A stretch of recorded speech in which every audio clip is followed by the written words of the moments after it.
এবার সড়ক মহাসড়কের খবর জানাতে নারায়ণগঞ্জ সাভার থেকে যুক্ত হচ্ছেন সহকর্মী বিল্লাল হোসাইন ও দেওয়ান ইমন। শুরুতেই যাচ্ছি নারায়ণগঞ্জে। বিল্লাল, মহাসড়কে যাত্রী ও যানবাহনের চাপ কেমন দেখছেন? কোনো ভোগান্তি রয়েছে কিনা? যুক্ত হচ্ছি সাভারে সহকর্মী দেওয়ান ইমনের সঙ্গে। ইমন, মহাসড়কে যাত্রী যানবাহনের চাপ কেমন দেখছেন? কোনো ভোগান্তি আছে কিনা?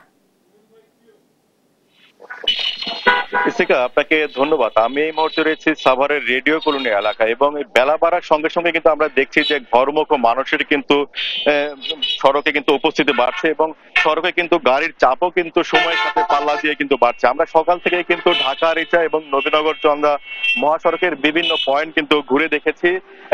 তবে সব সড়কেই কিন্তু আজকে কিন্তু যানবাহনের উপস্থিতিটা অনেক বেশি। আমরা দেখছি যে ঢাকার মধ্যে যেমন একদিকে পশুবাহী ট্রাকগুলো প্রবেশ করছে, অন্যদিকে নারী টানে বাড়ি ফিরছেন সেই সমস্ত মানুষ কিন্তু ঢাকা ছেড়ে যাচ্ছেন, সেটা কিন্তু আমরা দেখেছি। আমরা আমরা আমরা ছিলাম আমরা কিছুক্ষণ আগে ছিলাম নবীনগরে, সেখানে দেখেছি যে পুলিশ এবং সেনাবাহিনীর সদস্যরা কিন্তু যারা ঘরমুখ মানুষ তারা যেন নির্বিঘ্নে যেতে পারে সেই তাদেরকে কিন্তু তারা নানাভাবে সহযোগিতা করছে এবং কোনো ধরনের যেন যানজট সৃষ্টি না হয় সড়কে, সেই বিষয়ে কিন্তু তারা তৎপর রয়েছে। এছাড়া কিন্তু আমরা বাইপেল যে ত্রিমুখী স্থানটি রয়েছে সেখানেও দেখেছি আমরা যে গাড়ির চাপ রয়েছে, তবে এখনো পর্যন্ত কিন্তু কোথাও আমরা কিন্তু যানজটের কোনো খবর কিন্তু আমরা পাইনি। পাশাপাশি কিন্তু আজকে কিন্তু দুপুরের পর থেকে কিন্তু সাভার আসলে যে সমস্ত শিল্প কলকারখানা রয়েছে সেগুলো কিন্তু ছুটি ঘোষণা করা হবে এবং একই সাথে কিন্তু আজকে থেকে কিন্তু সরকারি ছুটিও শুরু হবে। তো সব মিলিয়ে বলা চলে যে দিনের শেষ ভাগে গিয়ে কিন্তু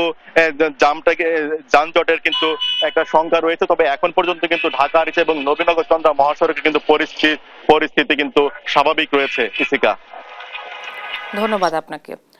সড়ক মহাসড়কের খবর জানাতে যুক্ত হচ্ছেন নারায়ণগঞ্জ থেকে সহকর্মী বিল্লাল হোসাইন। বিল্লাল, মহাসড়কে যাত্রী যানবাহনের চাপ কেমন দেখছেন? কোনো ভোগান্তি রয়েছে কিনা? ঢাকা, চট্টগ্রাম এবং সিলেট এই দুই মহাসড়কে আজকে সকাল থেকেই মানুষের যে বাড়তি চাপ সেটি কিন্তু আমরা দেখেছি। মহাসড়কের সাইনবোর্ড থেকে মেঘনা টোল প্লাজা পর্যন্ত যে নারায়ণগঞ্জের অংশ রয়েছে এই অংশের পাশেই যে সকল বাস কাউন্টারগুলো রয়েছে সেখান থেকেই মূলত আসলে এই রাজধানী ছেড়ে বাড়ির পথে রওনা হচ্ছেন পূর্ব দক্ষিণ অঞ্চলের মানুষ। তো সকালগুলি আসলে দুপুর চলছে, এখনো কিন্তু এই মানুষের ভিড় এই মহাসড়কের যে বাস কাউন্টারগুলি সেখানে কিন্তু রয়েছে। অর্থাৎ অনেকে এখানে আগে এসে টিকিট কেটেছেন, তারা অপেক্ষা করছেন। ঘন্টা পেরিয়ে গেলেও তারা তাদের যে গন্তব্য স্থানে যাবেন সেই বাসের অপেক্ষায় আছেন। একই অবস্থায় মহাসড়কের সিঙ্গেল, কাঁচপুর, মোগরাপাড়া সহ এই ঢাকা চট্টগ্রাম মহাসড়কের যে সকল বাস কাউন্টারগুলো রয়েছে প্রতিটি এলাকাতেই। তবে এই ঢাকা চট্টগ্রাম মহাসড়কের কোথাও কোনো ধরনের যানজট কিংবা ভোগান্তির খবর আজকে সকাল থেকে এখন পর্যন্ত পাওয়া যায়নি।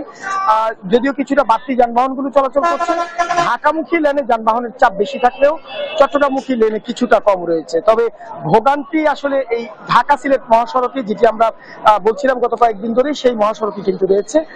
এই মহাসড়কের তারা ভবিষ্যৎ থেকে বরপা, রূপসী এসব এলাকাতে বাড়তি যানবাহনের চাপে আজকেও কিন্তু থেমে থেমে বেশ কয়েক জায়গাতে ধীর গতিতে যানবাহন চলাচল করছে, এমনটা কিন্তু পুলিশের পক্ষ থেকে আমাদেরকে জানানো হয়েছে। নাজপুর হায়ার থানার ওসি ওয়াহিদুজ্জামান আমাদেরকে জানিয়েছেন যে দুটি মহাসড়কের 11টি পয়েন্টে তারা বাড়তি নিরাপত্তা জোরদার করেছেন যাতে মানুষ নির্বিঘ্নে ভোগান্তি নিয়ে বাড়ির পথে রওনা হতে পারে। তো আসলে আজকে দুপুরের পর থেকেই মূলত এই মহাসড়কে হয়ে পূর্ব দক্ষিণ অঞ্চলের যে যাত্রা, সেই যাত্রার যে বাড়তি যানবাহনের চাপ, যাত্রীর চাপ সেটি হতে পারে এমনটা কিন্তু আশঙ্কা করছেন পুলিশ এবং যারা এই সড়ক মহাসড়কের দায়িত্ব রয়েছে তারা। তবে যেটি আসলে বলতে হয় যে সকাল থেকেই পরিবার পরিজনের সঙ্গে ঈদ করতে রাজধানী ছেড়ে মানুষ কিন্তু বাড়ির পথে রওনা হচ্ছেন এবং সেই ঢল আসলে বলা যায় ঢাকা, চট্টগ্রাম, সিলেট মহাসড়কের বিভিন্ন পয়েন্টগুলোতে শুরু হয়েছে। সেটা এই হচ্ছে আমার কাছে দুই মহাসড়ক এই মুহূর্তে সবশেষ। ধন্যবাদ আপনার।